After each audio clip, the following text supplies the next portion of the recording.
Hoje, o nosso programa, a nossa conversa será um pouco diferente. Nós iremos mostrar o mundo das pessoas que são portadoras de algum tipo de deficiência física. Para nós que podemos andar, falar, ouvir, enxergar, não percebemos a dificuldade de um deficiente físico nessa rotina. Até o ano de 2000, não existiam dados concretos que pudessem mensurar a quantidade de pessoas que passam por essa dificuldade. Hoje no Brasil, cerca de 45 milhões de pessoas se declaram portadoras de necessidades especiais. Pessoas com deficiência mental, física, visual, auditiva e motora são os principais tipos de deficiências que encontramos no nosso dia a dia. E é querendo entender essas dificuldades, as leis que nem sempre são cumpridas, é que queremos convidar você para nos acompanhar nessa matéria.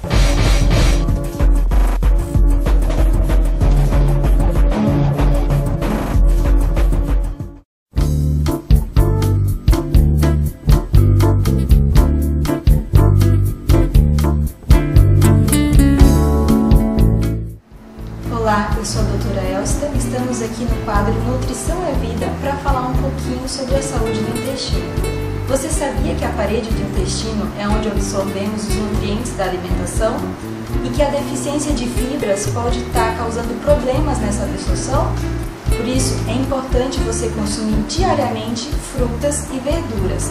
A parede do intestino, quando não tem esses nutrientes, as fibras das frutas e das verduras, ela pode estar causando buracos nessa parede, causando a absorção de toxinas que não deveriam ser absorvidas pelo organismo.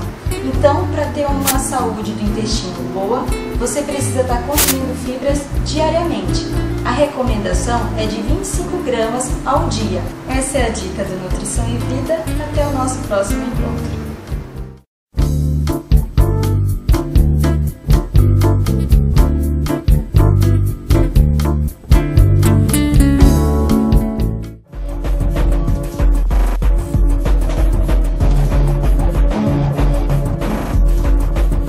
Estamos hoje aqui na ADFP. Vamos conhecer um pouco as instalações, qual é o trabalho que eles desenvolvem aqui nesta associação. Ela chega aqui normalmente pós-trauma, né, pouco tempo de lesão, muitas vezes ainda com dificuldades ainda que tem que passar pela enfermagem, tem um atendimento mais a nível até hospitalar, ainda tem questões de comprometimento físicos mais graves, e aí ela chega, né, para a gente atender. Entre as dificuldades encontradas pelo deficiente físico, nós encontramos aqui em Curitiba uma válvula de escape. Exatamente. Empresas que estão preocupadas em trazer novamente o deficiente físico ao mercado de trabalho. Uma dessas empresas é a Unileu. Aqui, ó, uma porta aberta para a diversidade. Vamos entrar aqui na Unileu e vamos ver como é que funciona essa instituição. Na realidade, ela nasceu em 2005 por uma iniciativa de empresas de Curitiba que, preocupados com a questão da inclusão e da sua incapacidade de cumprir essa lei, montaram juntas uma instituição social que tem como foco desenvolver a empregabilidade da pessoa com deficiência, ao mesmo tempo em que ela tem como missão fazer o preparo das empresas para a inclusão. Tá. Quem que passa pelo processo? Depende da necessidade da pessoa. Quando passa pelo serviço social e pela psicologia, elas fazem um levantamento das necessidades. Se precisa de um acompanhamento mais psicológico, se precisa do atendimento da psicologia, se precisa, não, às vezes a pessoa tem resistência para o trabalho da psicologia, então vir trabalhar o emocional pela musicoterapia, que é mais acessível para a pessoa. Às vezes o trabalho em grupo, os trabalhos não são só individuais, eles são em grupos também. Certo. Então, onde vai trabalhar justamente a relação, a troca de vivências, de experiências. Aí o próprio grupo se fortalece, né? Vão contando um pouco o que vivenciam, quais são as dificuldades, ou o que eles não aceitam, né? Então o próprio grupo vai dando uma estrutura para eles irem, né? Porque eles estão vivendo coisas semelhantes, né? Então eu passo nesse momento simplesmente uma facilitadora desse processo. Ótimo.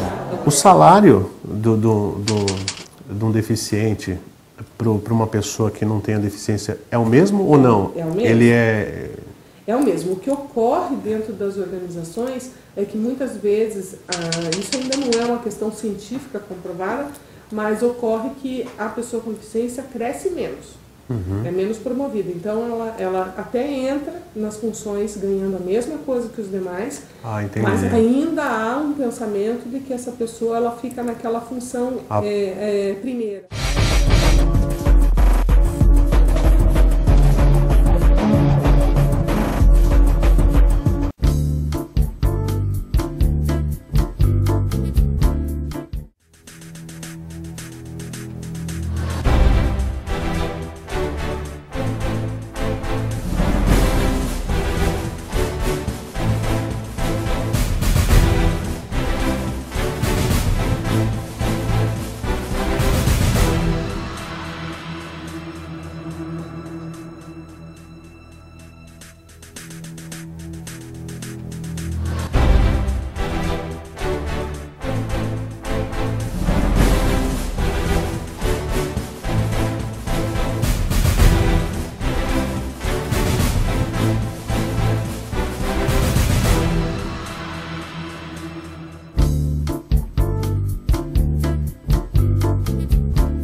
Em Curitiba, nós andamos aqui, a gente até vê que tem bastante acesso, pelo menos para cadeirante.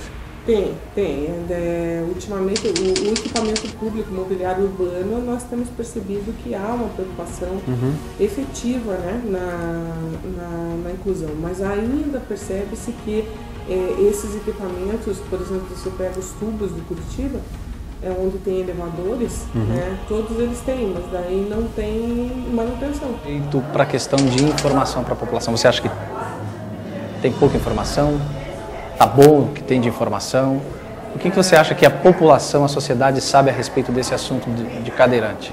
Eu acho que, como tudo, a informação precisa estar constantemente na mídia. Assim como a gente trabalhar com as crianças, que hoje em dia é o foco de toda a educação, né, de tudo que tu queres, que realmente chegue lá, sejam adultos conscientes, tu trabalha desde criança. Certo. Então, um trabalho que precisa ser feito nas escolas. Por mais que hoje a gente tenha a inclusão, né, e que nós aqui, enquanto equipe, que trabalhamos com a pessoa com deficiência, questionamos a inclusão que a gente tem hoje, é uma inclusão que muitas vezes a gente não consegue, a escola realmente adaptada, que tem que trocar de escola porque não tem profissionais que estão preparados, qualificados para trabalhar, né, com a clientela, ou que não se disponibilizam muitas vezes realmente de fazer uma alteração física na escola. Então a gente ainda lida com isso. Eu acho que o governo, o federal, ele faz meio que vistas grossas para esse tipo de problema? Eu acho que falta fiscalização, porque lei existe. Inclusive, a lei de lei nós somos referência. Tem a lei da acessibilidade, onde não só o cadeirante, quando não só o cadeirante, mas qualquer acessibilidade é possível dentro de uma empresa. Quer dizer, a empresa vai fazer um atendimento, ela tem que prever as necessidades de cada deficiência. Na própria escola, né, para fazer uma educação efetivamente inclusiva, falta de lei não existe no Brasil. Inclusive, a regulamentação aqui é uma referência mundial. O problema é que aqui as pessoas têm uma menor preocupação no cumprimento da lei e na fiscalização. Na sua experiência, como você tem percebido que os cadeirantes, eles dizem assim, eu gosto e gostaria e preciso ou desejo ser tratado desta forma?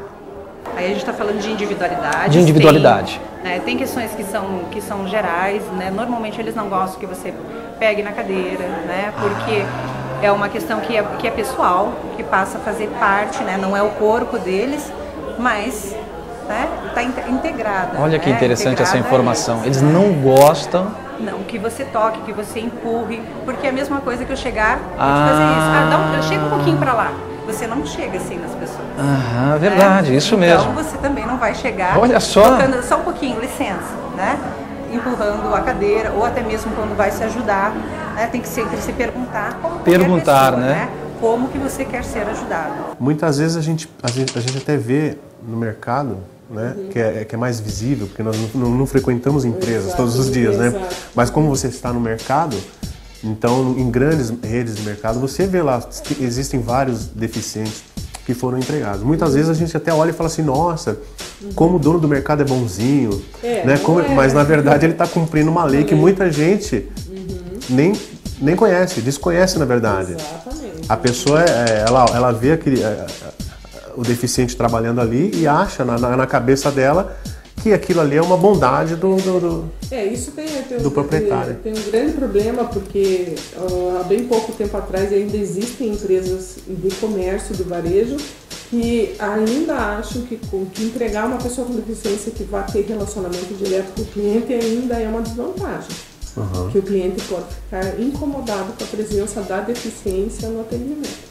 Sério? Mas tem alguns supermercados que investiram fortemente nisso, independente, pagaram para ver, né? Pagaram para ver se isso realmente, e resolveu ser um atrativo de responsabilidade social muitas vezes, onde que eles percebem que a pessoa com deficiência é valorizada, então eles acabam agregando valor à marca. Então as empresas não percebem que os consumidores em potencial, eles ligam bastante, eles têm uma identidade muito grande com empresas que são socialmente responsáveis, entre elas a inclusão. Então precisa ter informação para as pessoas ficarem mais familiarizadas. Certo. Tá? Então terem a consciência de que quando um cadeirante entra no ônibus, ele não tem que pedir licença para pedir a vaga dele. Tá aí, bingo. Então a pessoa chega, quer dizer, ela tem que se submeter, né? E ela se sente muitas vezes, né?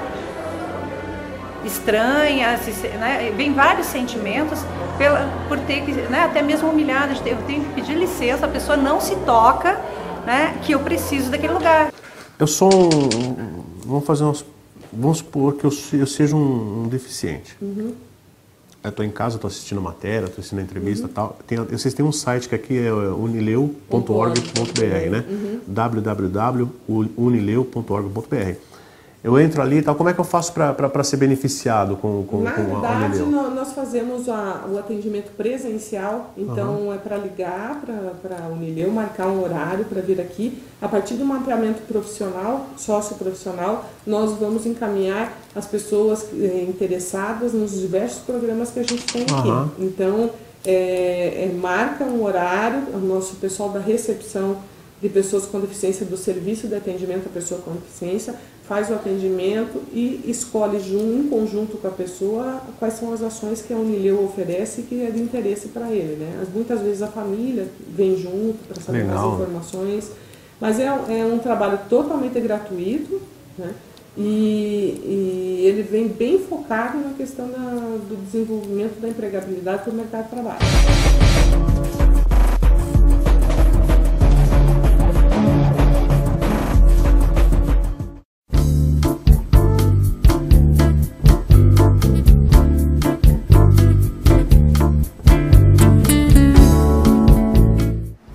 Olá, eu sou a doutora Elsta, estamos aqui no quadro Nutrição é Vida para falar um pouquinho sobre a saúde do intestino. Você sabia que a parede do intestino é onde absorvemos os nutrientes da alimentação e que a deficiência